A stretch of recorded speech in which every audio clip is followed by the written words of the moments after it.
बिस्मिल्लाहिर्रहमानिर्रहीम। दोस्तों, मैं हूं अब्दुल गनी, मैं हूं एक बायोलॉजी कोच और आज जो है हम बायोलॉजी 9th क्लास का एक नया चैप्टर स्टार्ट कर रहे हैं। चैप्टर है बायोडाइवर्सिटी।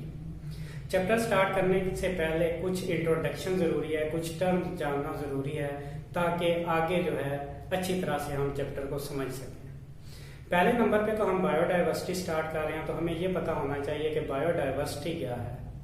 बायोडाइवर्सिटी वर्ड जो है ये दो वर्ड से मिलकर बना है, बायो और डाइवर्सिटी। बायो का मतलब है लाइफ और डाइवर्सिटी का मतलब है वैरायटी, वैरायटी ऑफ लाइफ। ये बायोडाइवर्सिटी है। किसी भी इकोसिस्टम में जो जानदारों की इकसाम पाई जाती हैं वो वहाँ की बायोडाइवर्सिटी है। फर्ज करें हम एक एग्जांपल लेते हैं पांड की, तो पांड के अंदर पानी में रहने वाले सारे जानवर जो वहाँ पे मौजूद होंगे, जो सारे पौधे वहाँ पे मौजूद होंगे, जो माइक्रो ऑर्गेनिज्म वहाँ पे पांड के अंदर मौजूद होंगे, वो पांड की बायोडाइवर्सिटी कहलाएगी। डेफिनेशन वर्डिंग जो है वो आपके लिए इंपॉर्टेंट है, वर्डिंग आपको बता रहा हूँ, याद रखिएगा।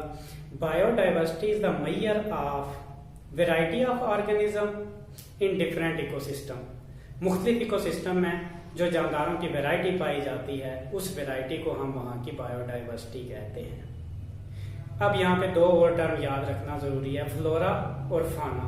Flora the variety of plant is known as flora और fauna the variety of animal is known as fauna. तो यहाँ पे तीन चीजें याद रखना जरूरी है। बायोडाइवर्सिटी क्या है, वैरायटी ऑफ ऑर्गेनिज्म। फ्लोरा क्या है, वैरायटी ऑफ प्लांट्स। और फाना क्या है, वैरायटी ऑफ एनिमल्स। ये तीनों टर्म जो है आगे हमारे चैप्टर में काम आएंगी, तो ये आपने याद रखनी है, फिर इसको हम आगे कंटिन्यू करेंगे। फिलहाल इतना ही। ये तीनों डेफिनेशन याद रखिएगा, एग्जामिनेशन पॉइंट ऑफ व्यू से इंपॉर्टेंट है। Thank you very much.